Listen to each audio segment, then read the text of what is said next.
You jibber jab, bamboozle, nuka noozle, bippity bop, she-call. You jibber jab, bamboozle, nuka noozle, bippity bop, she-call. I mean, you keep on talking, but you don't know where to turn it off. Welcome to the weekend. I'm Jon Caldara. I run a frisky little outfit called the Independence Institute. You're watching Independent Thinking. The budget is in session, the legislature's in session, and budget is all the rage. One of those issues is how we're going to take care of the burdening problem of putting bad guys behind jails. Behind jails? How about behind bars? Behind bars, you guys talk better than I do.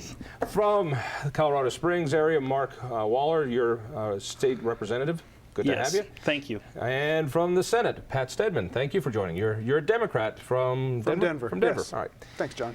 Over the last several years, this issue of sentencing reform keeps growing in importance, and it's something that both left and right seem to be moving towards. And I find it pretty fascinating. It's something that at the Independence Institute we've been looking at.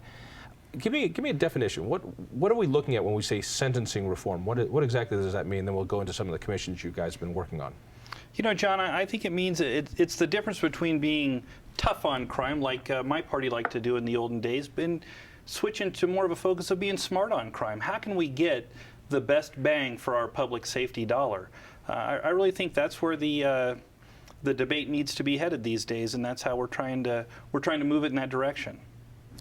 Sound good to you? Well, and to that end, the legislature passed legislation a couple of years ago creating the Commission on Criminal and Juvenile Justice.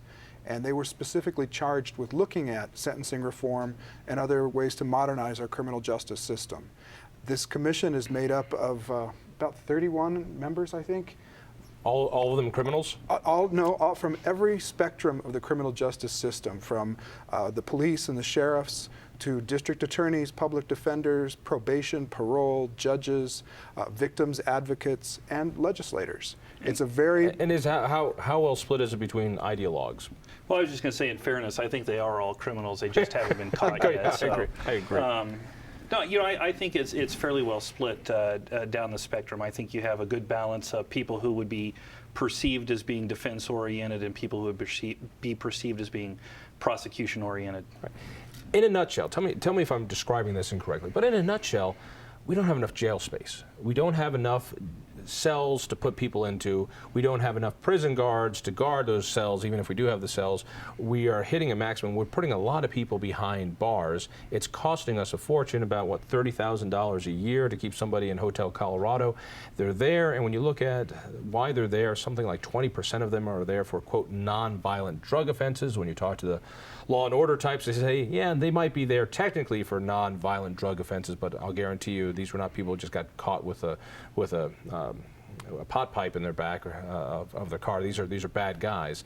So is this whole issue of looking at our sentences law completely budget driven? To a large extent it is budget driven, but it's not just that we had seen incredible growth in the corrections budget for many, many years. It's also that we'd seen a lot of what the law enforcement community will call frequent flyers.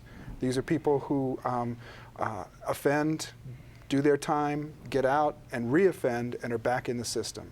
And dealing with that recidivism rate, these repeat offenders, trying to stop that revolving door on the front of our prisons, is one of the things we can do to not only contain the prison population, but also, you know, avoid some spending and be smarter about our criminal justice strategies. Yeah, those people who have been punished with a death sentence, recidivism rate, 0. Just something to consider. But when you're talking about nonviolent drug offenders, these are folks that are going to be in for a short time. Yeah, but they might be Democrats. You ought to think about it. All right, let's bring it over here. I'm looking at this as a Republican, as a conservative. I understand we want to be tough on crime, and from a cost point of view, the reason we put bad guys in jail is because when they're out of jail, they do us harm. They cost society money, they cost government money, they hurt us, and it's actually cheaper to keep them locked up than to hurt us. I don't want those guys out on the street, but at the same time, I don't want to spend a penny more than I need to. Well, listen, I want to point out a bit of a nuance here. I don't think that this is budget driven per se. I mean, we're not going to balance our budget by sacrificing public safety in Colorado. That's just not something I'm willing to do as a state legislator, and I know that my colleagues aren't willing to do that either. So I think to say that this is strictly budget driven it doesn't paint the picture correctly. I think what it boils down to is we have to get the best bang for our public safety dollar. We have a limited number of dollars in our state budget that we can spend on corrections and public safety, and we have to spend those the best way we can. And I think that sending these drug offenders, specifically nonviolent drug offenders, to prison and just warehouse them there isn't the best bang for our public safety dollar. Those dollars could be used better perhaps in the treatment industry on the front end of these sentences or on the front end of these crimes happening. You know, once they get caught possessing drugs, we get them into treatment. See, now you're starting to sound like a squishy liberal. I don't want to necessarily help them get over their addictions. I don't want to hold their hand. I just don't want to spend. I want to solve the problem with as least money as possible. But see, John, you have to understand that in a lot of these cases, addiction is the problem. And the question is the correct intervention a criminal justice intervention and incarceration?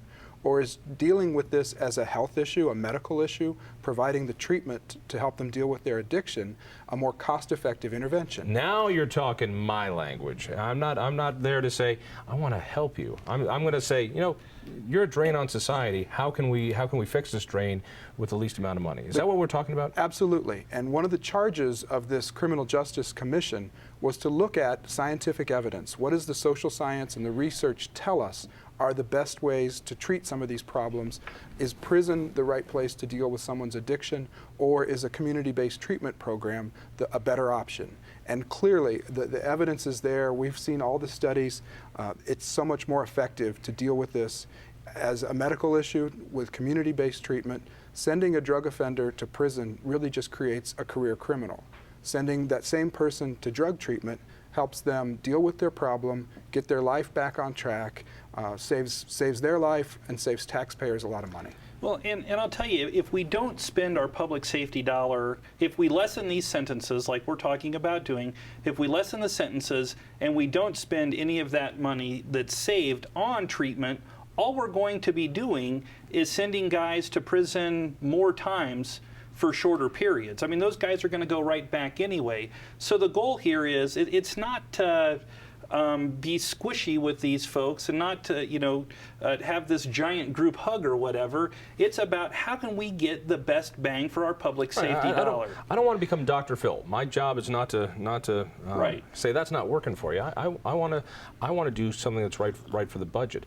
What about alternative sentencing as well beyond just putting them in the can? Isn't there a lot of options in between, such as home arrest, bracelets, work release programs, supervised parole, probation?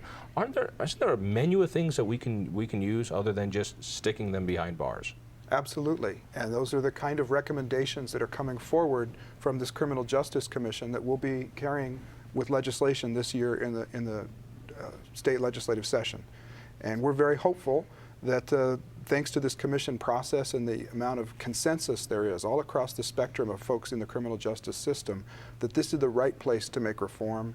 We have evidence that proves these are effective interventions. And yes, we need to give judges more alternatives. We need to give prosecutors and probation officers more alternatives to deal with these folks so that we're not just warehousing people in prison. Let me ask you how we got here. I remember, particularly back in the 80s, there was a let's get tough on crime, and I like that. And we started doing things like 3 strikes and you're out.